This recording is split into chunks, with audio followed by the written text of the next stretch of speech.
علیکم ناظرین، میں ہوں آپ کی ہوسٹ طاہرہ شریف اور ہم آپ کے لیے لے کر آئے ہیں ویکنڈ ود وکیل انصاری کا نیا ایپیسوڈ۔ جیسا کہ آپ سب جانتے ہیں کل امریکہ بھر میں صدارتی انتخابات ہوئے اور صدر ٹرمپ ایک بھاری اکثریت کے ساتھ دوبارہ سے پریزیڈنٹ بن گئے۔ اس سلسلے میں ہم نے سوچا کہ کیوں نہ آج کے پروگرام کو خصوصی طور پر الیکشن ہی کے حوالے کیا جائے اور اسی کے مطابق سوال کیے جائیں۔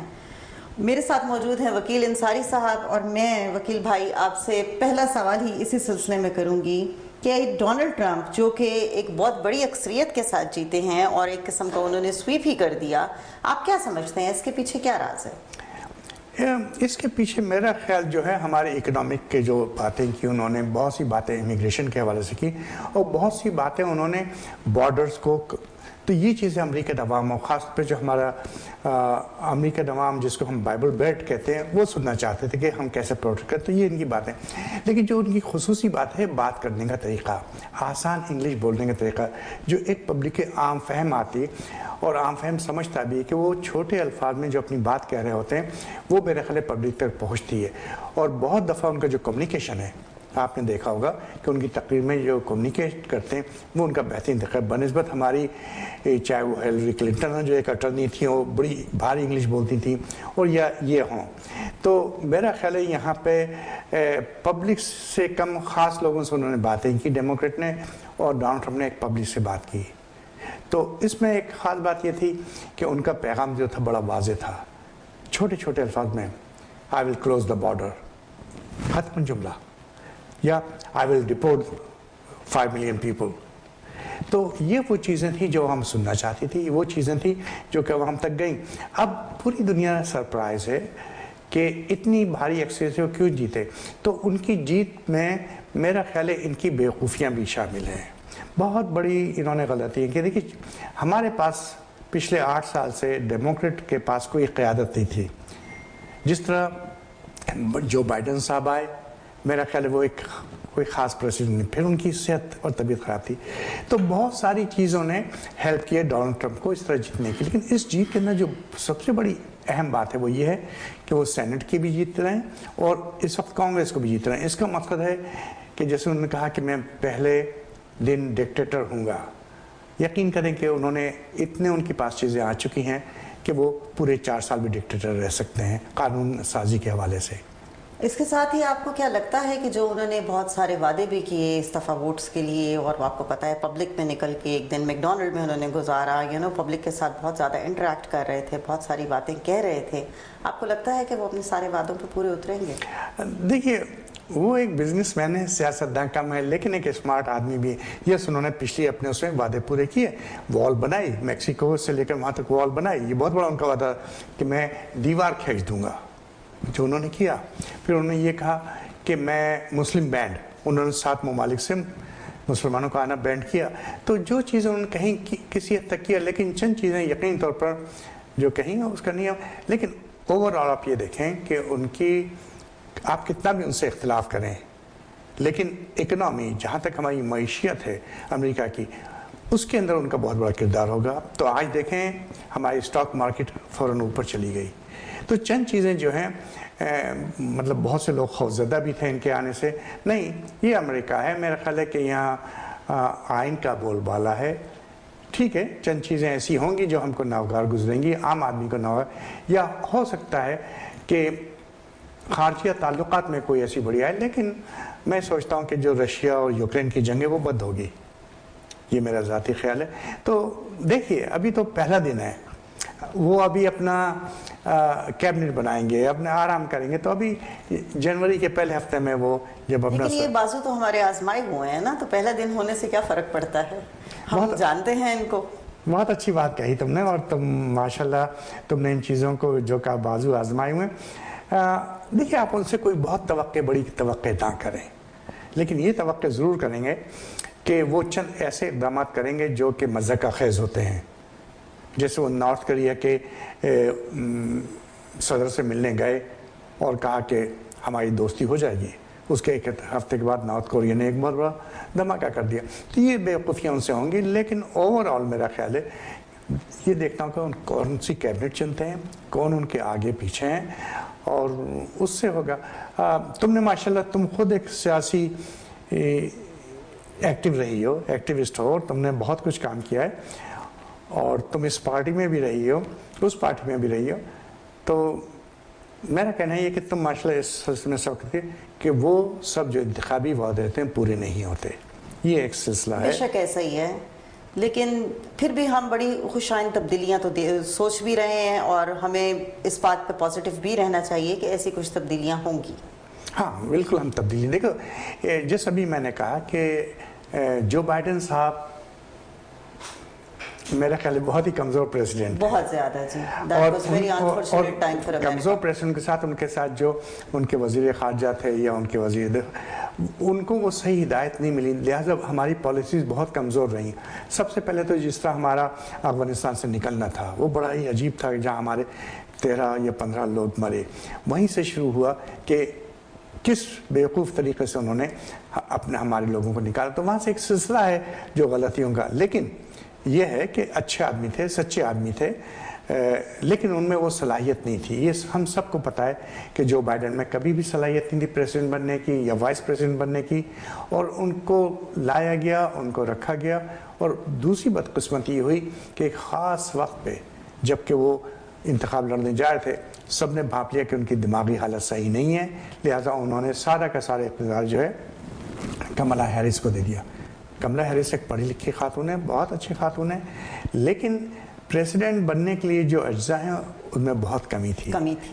وہ جو ہمارے خارجہ تعلقات ہیں, جو ہمارے ڈیفنس کے تعلقات ہیں, کمی تھی. اور میرا جہاں تک خیال ہے کہ امریکہ بالکل بھی اس وقت کسی عورت کو صدر بنانے کے لیے تیار نہیں ہے. پھر ان کے ساتھ بہت ساری ایسی بھی چیزیں تھیں جن کا بیان کرنا آپ سب جانتے ہیں کہ کیا ہو سکتا ہے.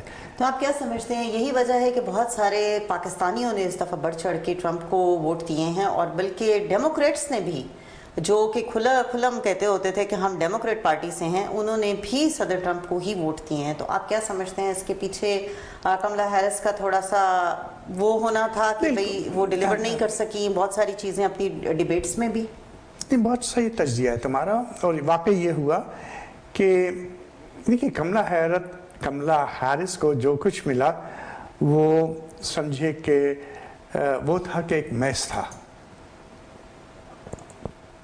انہوں نے اپنی تقریر میں یہ کہا میں انہی پالیسیوں کو جاری رکھوں گی جو بائیڈن کی تھیں, اور ہم سب کو پتا کہ جو بائیڈن کی پالیسیز جو تھیں بہت ہی خراب تھیں, وہ کنٹرول نہیں کر پا رہے تھے. اور انٹرنیشنل طور پہ بھی دیکھیے کہ یہ جو جنگ ہوئی غزہ میں, اس جنگ نے بہت ڈیمیج کیا کیونکہ وہ صحیح فیصلے نہیں کر سکے. ہم سب جانتے ہیں کہ یہاں فیصلہ کس کے حق میں ہونا چاہیے, کس کے حق میں نہیں ہونا چاہیے, لیکن آپ نے دیکھا کہ بہرحال انہوں نے کوئی اچھا فیصلہ نہیں کیا. وکیل انصاری صاحب کے ساتھ الیکشن کے موضوع پہ بات کرتے ہوئے بہت مزہ آ رہا ہے, اور کیوں نہ آئے. 40 سال سے جرنلزم کے شعبے کے ساتھ منسلک ہیں اور اسپیشلی پالیٹکس پہ بہت گرفت رکھتے ہیں. اور اسی کے ساتھ ہم لیں گے ایک چھوٹا سا بریک, اور بریک کے بعد ہماری گفتگو کا سلسلہ جاری رہے گا.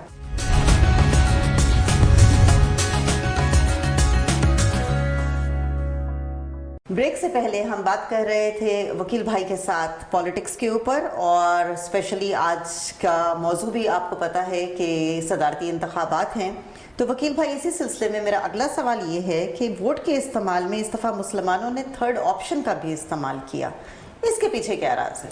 یہ بہت ہی اچھا سوال ہے. تھرڈ آپشن ہوا یہ کہ جیسے ہم سب جانتے ہیں کہ جو بائیڈن ایڈمنسٹریشن تھا اور جس طرح مڈل ایسٹ میں جو جنگ چھڑی, اس کے اندر میرا خیال ہے عوام توقع یہ کر رہے تھے کہ اس جنگ کو فوراً ختم ہونا چاہیے, اور جو امریکہ کی ڈائریکٹ پالیسی ہے, ٹو پالیسی, اس کے اوپر بات چیت ہونی چاہیے.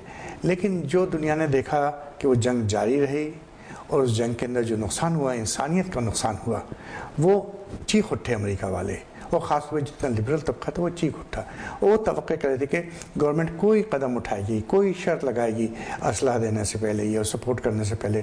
لیکن یقینی طور پر ہم سب جانتے ہیں کہ یہاں پہ جو لابیز کا چکر ہے, اور جو ایک پریشر ہوتا ہے امریکہ کے سینیٹرز پہ اور امریکہ کے کانگریس مین پہ اور امریکی صدر پہ, اس کی وجہ سے کوئی بھی حکومت اتنا بڑا قدم نہیں اٹھا سکتی جس کی عوام توقع کر رہے تھے. لیکن یہ جنگ جو ہوئی مڈل ایسٹ میں، غزہ میں جو جنگ ہوئی، اس جنگ سے انسانی جانوں کا نقصان ہوا، خاص طور پہ جس میں بچے اور عورتوں کی مرنے والی تعداد تھی. تو اس چیز کو امریکی عوام نے انکلوڈنگ مسلمانوں نے بہت زیادہ لیا. انفارچونیٹلی مسلمان اس بہکاوے میں آ گئے.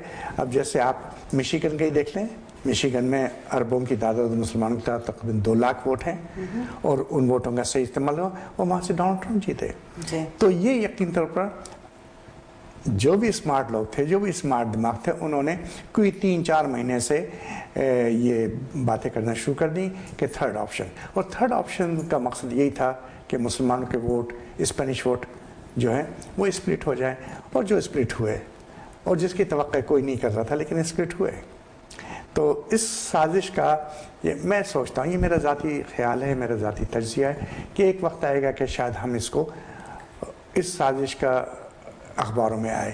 لیکن جب ہمارے مفتیوں نے اور مولویوں نے یہ کہنا شروع کیا کہ تھرڈ پارٹی آپشن استعمال کریں، ہمارے بہت سے لوگوں نے ڈھول بجانا شروع کر دی تھرڈ پارٹی آپشن.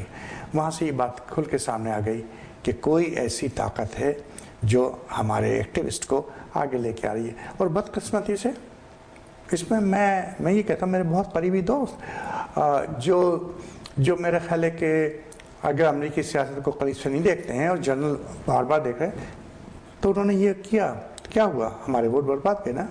لاکھوں اسپینش ووٹ، لاکھوں مسلمان ووٹ برباد ہوئے. تو یہ ایک چیز تھی جو ایک تکلیف دہ ہے. اور میرا خیال ہے کہ اس قسم کی چیزیں ہوتی ہیں اس قسم کے انتخابات میں. تو آپ کو اب کیا لگتا ہے وکیل بھائی کہ جو امریکہ کے خارجی تعلقات ہیں دوسرے ممالک کے ساتھ، وہ اب کیسے ہوں گے؟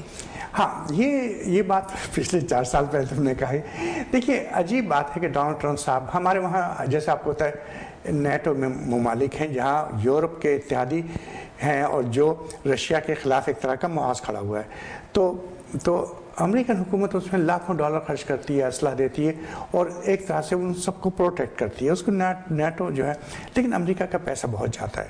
4 سال پہلے ڈونلڈ ٹرمپ نے کہا تھا یہ میں پیسہ بند کر دوں گا جب تک کہ تم لوگ خود پیسے دینا شروع کرو. اور اس میں بڑی سختی کی تھی. وہ ان کے جو سینارے let's make America great again, تو اس میں یہ کہے کہ انہوں نے جو ہمارے بڑے قریبی ملک ہیں جو ہمارا ساتھ دیتے ہیں، چاہے وہ انگلینڈ ہو، فرانس ہو، جرمنی ہو، اس پہ ان سب کے خلاف انہوں نے کہا کہ تم یا تو پیسے پورے ڈالو جتنا امریکہ ڈالتا ہے، یا ہم تمہاری امداد بند کر دیں گے.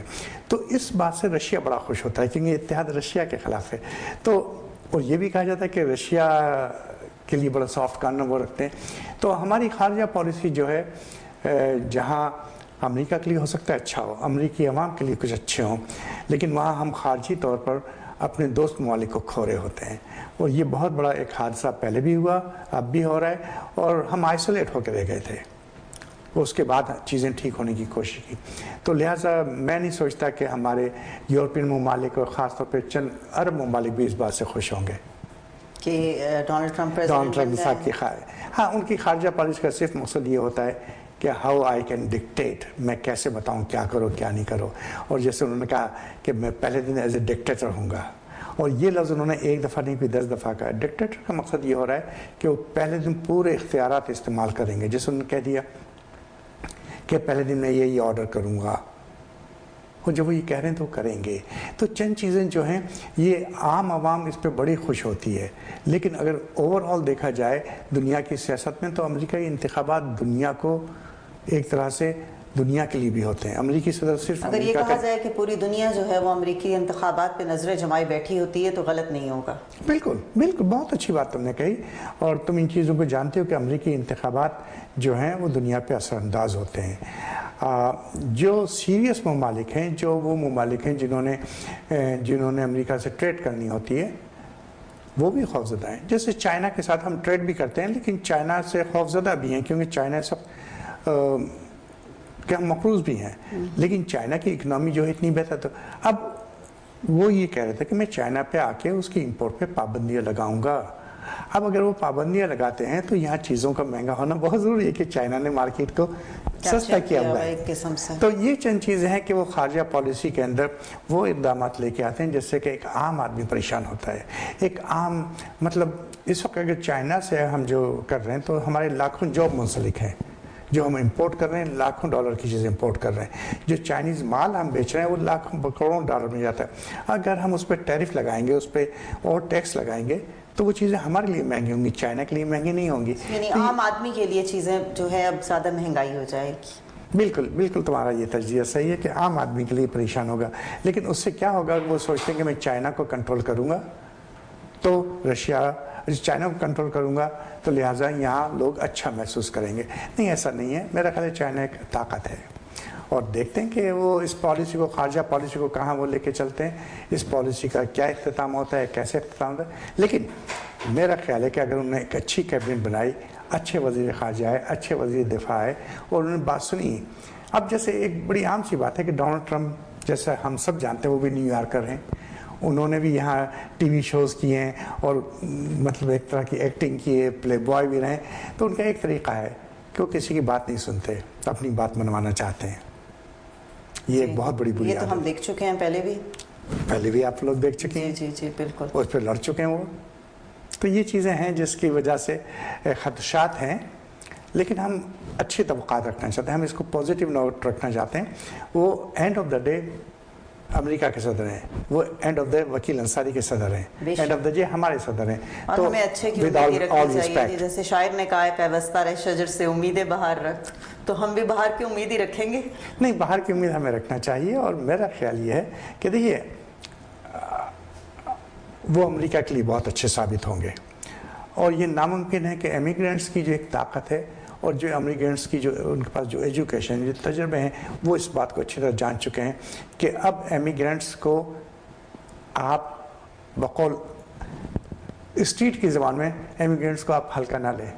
وہ بھی ایک طاقت ہے, ان کے پیچھے بھی طاقت ہے. اور آہستہ آہستہ ان کے نوجوان سیاست میں آ رہے ہیں, بہت آگے آ رہے ہیں. اور میرا خیال ہے امریکہ کو ان کی ضرورت ہے. اور امیگرینٹس نے پروف بھی کیا ہے جی, اس دفعہ بھاری تعداد میں ووٹ دیے ہیں ٹرمپ. جی جی جی جی جی بالکل. انہوں نے کہیں نہ کہیں اس بات کو تسلیم کیا ہے کہ پریزیڈنٹ ٹرمپ ہی امریکہ کے لیے بہتر ہیں. ناظرین, باتوں کا سلسلہ تو کبھی بھی ختم نہیں ہوگا اور ہمیں بہت مزہ آ رہا ہے وکیل بھائی کے ساتھ بات کرتے ہوئے, لیکن ساتھ ہی ہمارے پروگرام کا ٹائم اس بات کی اجازت نہیں دیتا کہ ہم اپنی گفتگو کو مزید آگے بڑھائیں. تو اس لیے ہم اپنے پروگرام کا اختتام کرتے ہیں اس امید کے ساتھ کہ اگلے ہفتے آپ سے دوبارہ ملاقات ہوگی اور اسی طرح وکیل بھائی کے ساتھ کسی اور موضوع پر ہم اچھے سوال لے کر آئیں گے. اپنا بہت خیال رکھیے گا, دعاؤں میں یاد رکھیے گا. مجھے اجازت دیجیے. اللہ حافظ. دوستوں, ایک بہت دلچسپ موضوع کے ساتھ حاضر ہوا ہوں. 4 ways آف تھنکنگ.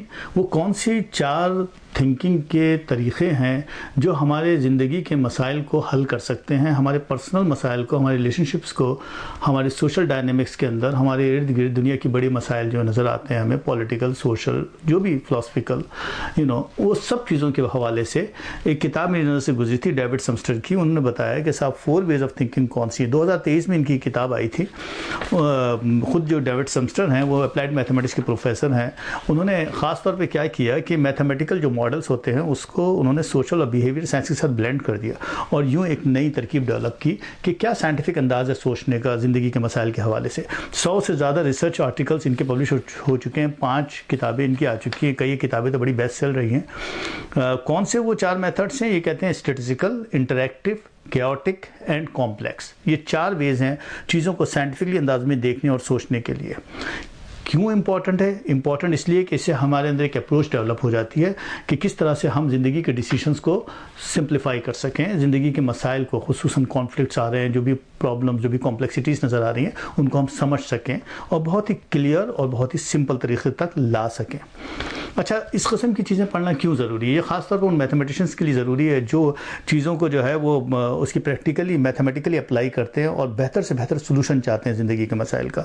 دوسرا, ان انالسٹ اور سائنٹسٹ کے لیے ضروری ہے جو ڈیورس پرابلمس جو ان کے ارد گرد موجود ہیں ان کو اپروچ کرنا چاہتے ہیں سائنٹیفکلی, اور خاص طور پہ ہم اور آپ جیسے لوگوں کے لیے جو ذرا کریٹیکل انداز میں سوچتے ہیں اور اپنی ڈیسیشن میکنگ اسکل کو بڑھانا چاہتے ہیں. خود ہمارے لیے کیا ہے اس میں، وہی والی بات دوبارہ سے کہ جو بھی کانفلکٹ، جو بھی چیلنجز ہماری زندگی میں آ رہے ہیں، جو بھی سچویشنس آ رہی ہیں، اس کو ہم from individual to broader sense up to the social dynamics کے لیول تک کس طریقے سے ہم ان کو سالو کر سکیں، اور کیسے اور کہاں پر اڈاپٹیبلٹی ڈیولپ کر سکیں، کیسے انسرٹین سچویشنس کو ڈیل کر سکیں۔ اب میں ایسا کرتا ہوں کہ آپ کو ایک کے بعد ایک بتاتا چلا جاتا ہوں کہ کس طرح سے یہ کہہ رہے ہیں کہ کیا پرابلمس کس طرح سالو کرنے ہیں، ایک کے بعد ایک۔ فار ایگزامپل تھنکنگ اسٹیٹسٹکلی پہ آ جائیے۔ تھنکنگ اسٹیٹسٹکلی کے اندر یہ کہتے ہیں کہ ڈیٹا کو کیسے انٹرپریٹ کرنا چاہیے کسی بھی سچویشن کی، کسی بھی مسئلے کو جو آپ کی زندگی میں آ رہی ہے، اور پھر اس کے بعد پرسنل اور سوشل یا سوسائٹل لیول کے اوپر اس کو کیسے آپ کو ڈیسیشن لینا چاہیے، کیسے آپ شیپ کر سکتے ہیں۔ خاص طور پہ 3-4 چیزیں جو انہوں نے اس والے موضوع پہ یعنی تھنکنگ اسٹیٹسٹکلی کے اندر ڈسکس کی، انہوں نے کہا باتیں تو ذرا سی ہیں mathematical. For example critical method ہی کیا چیز ہوتی ہے؟ کریٹیکل میتھڈ کا مطلب یہ ہوتا ہے کہ ہم کسی بھی چیز کے پیٹرن کو سمجھ سکیں، کہ کوئی بھی چیز جو ہو رہی ہے اس کا پیٹرن کیا ہے، یہ تو سبھی سمجھ لیتے ہیں۔ دوسری بات اس کے بارے میں تھنکنگ ہے کہ کس طرح سے آپ تھنکنگ کریں، کریٹیکل تھنکنگ۔ کریٹیکل تھنکنگ کا مطلب یہ ہوتا ہے کہ کوئی بھی چیز کا کیا کاز ہے اور اس سے ہونے والے کنسیکوینسز کا کیا ریلیشن ہے، یعنی کیزیلٹی جس کو ہم کہتے ہیں، کازیلٹی جو ہے وہ کس طرح ڈیولپ ہو رہی ہے۔ تیسری بات یہ کہ کس طرح سے ہم اس کے آؤٹ کم کو سمجھنے کے لیے اس اس کا جو امپریشن ڈیولپ ہو رہا ہے کازز کی وجہ سے، وہ چیز اس کی اسٹیٹسٹیکل سگنیفیکنس کتنی ہے، یہ بڑی امپورٹنٹ بات ہے۔ اسٹیٹسٹیکل سگنیفیکنس کا مطلب یہ ہے کہ وہ چیز جو ہے وہ چانس سے تو ڈیولپ نہیں ہو گئی ہے۔ اور چوتھی بات یہ کہ اس کا ایفیکٹ کا سائز کتنا ہے، کتنا وہ امپلائیبل ہے، کتنا افیکٹو ہوا، کتنا زیادہ وہ سوسائٹی کے ہر لیول کے اوپر اس کا امپریشن نظر آتا ہے۔ اب اس کی ایک مثال بھی دی انہوں نے، فار ایگزامپل اسموکنگ ہے یا پھر ڈرگس ہیں یا پھر کوئی بھی ایسا مسئلہ جسے کون سی فوڈ کھانی چاہیے، ویجیٹیبل یا فروٹ اچھی چیز ہے یا گوشت اچھی چیز ہے، یہ اس طرح کی چیزیں بہت ہی نارمل سی، یا ایکسرسائز کرنی چاہیے نہیں کرنا چاہیے۔ تمام سوسائٹیز کے اندر آپ اس کا انالیسس کروا لیجئے، ڈیٹا کروا لیجئے، کازیلٹی دیکھ لیجئے، اسٹیٹسٹیکل سگنیفیکنس نکال لیجئے، اس کے افیکٹ کا سائز نکال لیجئے، آپ کو ایک جنرل آئیڈیا مل جائے گا کہ امپلائی کیا جا سکتا ہے دنیا کے تمام انسانوں کے اوپر، تو آپ کو ایک سگنیفیکنٹ اس کا امپریشن مل جائے گا۔ تو جب کبھی بھی کوئی ایسی چیز آئے تو آپ اسٹیٹسٹیکلی سوچیں گے تو آپ کو ایک اچھا امپریشن مل جائے گا اور آپ اس کے لحاظ سے ڈیسیشن لے سکیں گے، جو ایک بہت ہی پرسنل لیول کی بات ہے۔ لیکن بالکل ایسی اگر کوئی جنرل ٹرم ہو جیسے کہ پازیٹیو تھنکنگ ہے، اب پازیٹیو تھنکنگ جو ہے وہ سب پر اپلائی نہیں ہوتا ہے، اگر آپ اس کو اپلائی بھی کریں گے نا تو وہ ایسا رزلٹ نہیں آئے گا۔ تو کہنے کا مطلب یہ ہے کہ مختلف موضوعات کو مختلف طریقے سے سوچا جا سکتا ہے کہ کہاں پر اسٹیٹسٹیکلی تھنکنگ اپلائی ہو رہی ہے، کہاں پر نہیں ہو رہی ہے، مگر اسٹیٹسٹیکلی سوچنے سے چیزیں بہتر شکل میں نظر آتی ہیں۔ دوسرا پوائنٹ ان کا ہے تھنکنگ انٹریکٹیولی۔ یہ تھنکنگ انٹریکٹیولی کا مطلب یہ ہے کہ کس طرح سے ہم ایک دوسرے کے ساتھ انٹریکٹ کر رہے ہیں، کس طرح سے ہم اپنی زندگی کے ایکسپیرینسز کو شیئر کر رہے ہیں۔ یعنی یہ بات بالکل ڈیٹا ڈرائیون جنرلائزیشن جو کہ ہمیں تھنکنگ اسٹیٹسٹیکلی میں نظر آ رہی تھی، وہاں سے نکل کر ریئل لائف کنسیکوینسز پر لے کر آ رہی ہے کہ کس طرح سے پرسنل اور سوشل ڈائنامکس کے اندر ہم انٹریکشن کو یوٹیلائز کر سکتے ہیں۔ یہاں پر یہ ایک خاص بات کرتے ہیں، یہ کہتے ہیں کہ تھنکنگ انٹریکشن کا مطلب ہرگز یہ نہیں ہے کہ آپ اس کے اندر کوئی اسٹیبلٹی ڈھونڈ رہے ہیں۔ وہ کہہ رہے ہیں کہ اسٹیبلٹی سے زیادہ امپورٹنٹ ہے کہ جب کبھی بھی آپ لوگوں کے ساتھ مل رہے ہیں، انٹریکٹ کر رہے ہیں، تو فلکچویشن کتنی آ رہی ہے۔ فلکچویشن امپورٹنٹ اس لیے ہے کیونکہ یہ کولیبریشن کو بڑھاتی ہے، یہ گروتھ کو بڑھاتی ہے، اور یہ ایک دوسرے کے ساتھ انجوائے کرنے کو بھی بڑھاتی ہے۔ تو زندگی کے ہر چیز کو بڑھاتی بھی ہے، اور اس کے اندر ایک ڈسکوری، سیلف ڈسکوری کا فنومنا چلتا رہتا ہے۔ یعنی یہ کہتے ہیں کہ اس کے اندر امپورٹنٹ بات یہ نہیں ہے کہ آپ دوسروں کو بدلنے جا رہے ہیں انٹریکشن کے ذریعے سے، اصل میں آپ خود کو بدل رہے ہیں، خود کو سیکھ رہے ہیں، اپنے آپ کو ڈسکور کر رہے ہیں۔ اس کی ایک اچھی مثال انہوں نے IBCT کی نکالی۔ انہوں نے کہا کہ IBCT یعنی انٹیگریٹو بیہیویئر کپل تھراپی کے اندر یہ ڈائریکشن نہیں ہوتی ہے کسی سائیکیٹرسٹ کی کہ وہ صاحب ڈس ایگریمنٹ کیا ہے کپل کے درمیان اس کو سالو کر دیں، نہیں، ڈس ایگریمنٹ تو آئیں گے، یہ تو لائف کا پارٹ ہے۔ وہ کہتے ہیں کہ اصل میں کپلز کے درمیان جو ریلیشن شپ ہے اس کو اس طرح سے امپروو کرنا ہے کہ وہ ڈیپلی انڈرسٹینڈ کر سکیں ایک دوسرے کو۔ میرا خیال اب اجازت دیجیے، میں پھر حاضر ہو جاؤں گا کوئی ایک نئے موضوع کے ساتھ۔ اپنا خیال رکھیے گا، شکریہ۔